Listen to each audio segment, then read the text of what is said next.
Bienvenido a esta formación sobre protección del hogar de preparación total.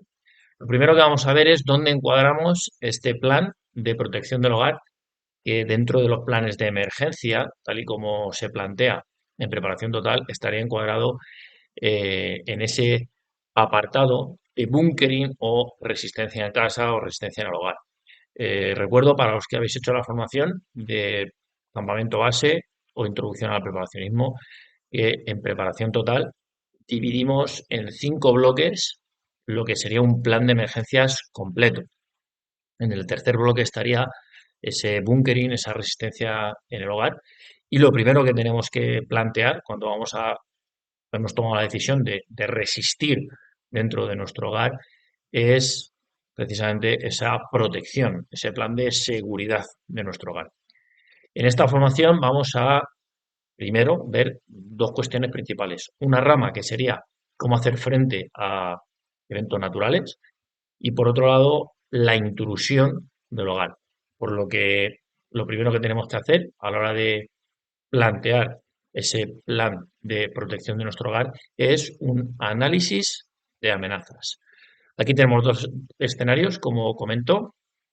Por un lado tenemos que ver las amenazas en las que el hombre no es la principal amenaza, puesto que inicialmente puede ser una catástrofe natural, como un terremoto, una inundación, etcétera. Subsidiariamente, es decir, después de esto, por triste que parezca, pero es normal que a río revuelto ganancia de pescadores. Por lo cual haya gente que quiera aprovechar que se han evacuado las viviendas o que los poderes del Estado no están funcionando para aprovechar esa oportunidad y saquear las viviendas, como pasó en el Katrina o pasó en los incendios de Hawái, que fueron hace poco. Aquí, por ejemplo, en Castilla-La Mancha, en las últimas inundaciones, estaba la Guardia Civil por un lado sacando a las personas de sus casas y por la otra punta se estaba metiendo gente en esas casas a robar. Con lo cual, la primera amenaza, la amenaza inmediata, que va a poner en peligro nuestras vidas va a ser el evento natural, pero evidentemente también hay que tener en cuenta que habrá gente que aproveche eso o que pueden aprovechar eso para saquear nuestro domicilio.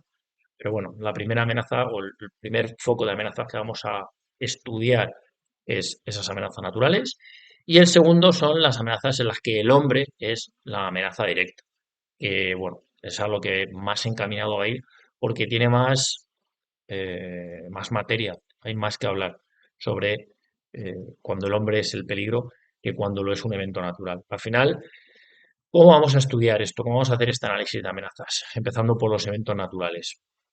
Lo primero que tengo que hacer es ver dónde estoy, ver dónde vivo y estudiar los eventos que me pueden afectar, que pueden ser hidrológicos, inundaciones, fuertes lluvias, etcétera, volcánicos, si vivo, por ejemplo, en una isla de las Islas Canarias donde pueda afectar un volcán. Recientemente también en el Hierro vimos lo que pasó. Si son sísmicos, porque la zona de España en la que yo vivo pues es una zona sísmica con terremotos. Recordamos Lorca, por ejemplo, que es uno de los más fuertes que ha habido en los últimos años, en Murcia. Sí pueden ser otro tipo de evento meteorológico, como deslizamiento de tierras por el tema de las fuertes lluvias, gente que iba en montaña que hace poco había bosque y resulta que por un incendio ya no lo hay. Eso es un peligro porque ya ese bosque, esas raíces de esos árboles que estaban sujetando la tierra, si hay unas fuertes lluvias puede haber esos deslizamientos de tierra que vemos a veces, ¿no?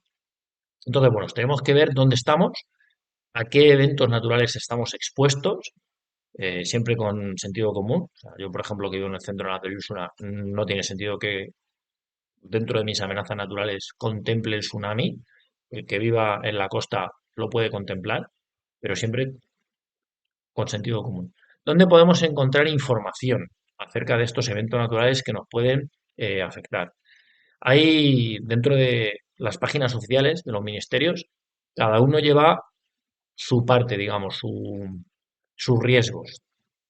Luego está todo centralizado, o más o menos centralizado, en la página de la Dirección General de Protección Civil y Emergencias.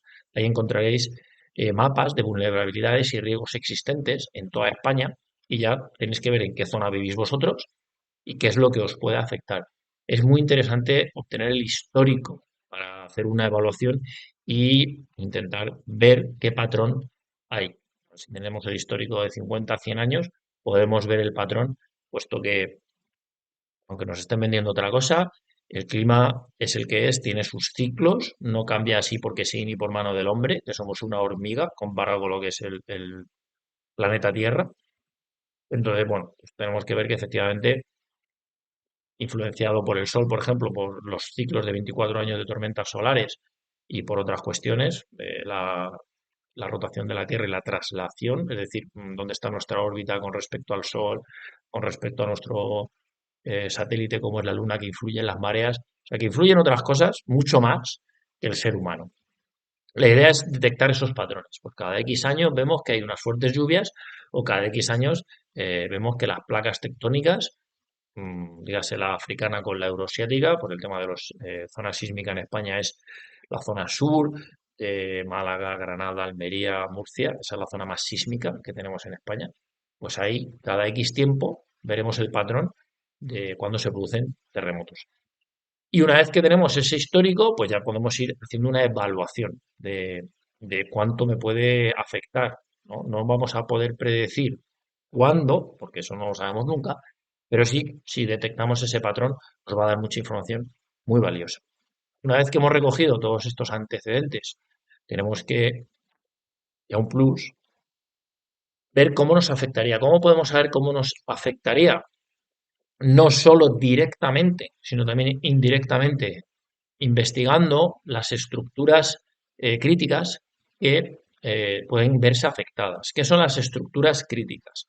Las estructuras críticas para civiles, quitando el tema de defensa, que nos puede afectar a nosotros es luz eléctrica, es agua corriente, si tienes gas, es decir, los suministros y, por supuesto, vías de circulación. ¿Qué quiero decir con esto? Que si, por ejemplo, tú vives en una zona sísmica o hay o vives alejado, por ejemplo, de la zona sísmica, pero hay una central hidroeléctrica porque hay una presa, un pantano, en una zona en la que sí es sísmica y te pilla más o menos cerca porque tu corriente eléctrica, tu luz eléctrica se produce en esa central y mediante toda la red eléctrica llega hasta tu casa. Aunque tú no sufras directamente ese terremoto, si el terremoto sucede donde se produce la energía eléctrica que alimenta tu casa, tú te vas a quedar sin energía eléctrica, lógicamente. Toda la red que se alimente de ese centro, de esa estructura crítica, va a caer. Lo mismo nos va a pasar con la corriente, el suministro de agua corriente.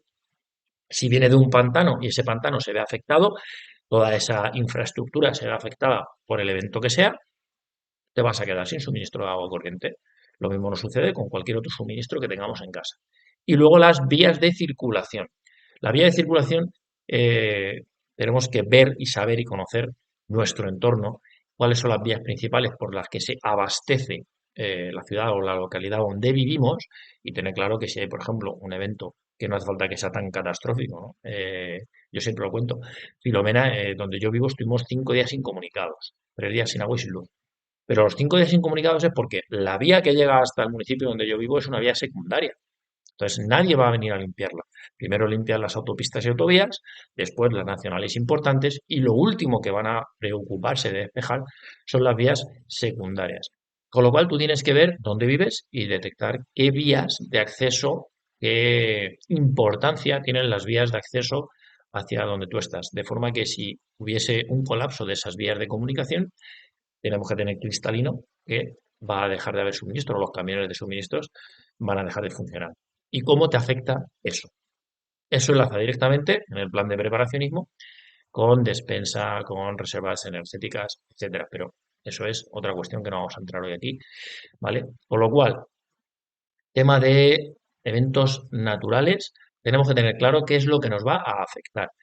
Y dentro de esa matriz que vais a tener en el grupo para hacer la evaluación de riesgo entre riesgo alto, medio o riesgo bajo. Y veremos dos parámetros, la probabilidad de que ocurra y la importancia que implica para mí que eso ocurra.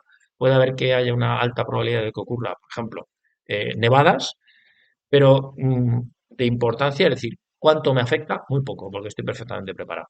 Con lo cual, el riesgo para mí va a ser bajo. Para otra persona, imaginaos, que no está preparada en absoluto, que depende totalmente de los suministros de fuera, suministro eléctrico, agua corriente, gas, etcétera, para calentar su casa, para cocinar, para todo. La importancia de que eso ocurra va a ser muy alta y si la probabilidad es alta, pues ella estará en un riesgo alto de verse afectado por eso. Espero que me cojáis la mecánica y cualquier duda o cualquier consulta lo vemos en el grupo. Nos vemos en la siguiente.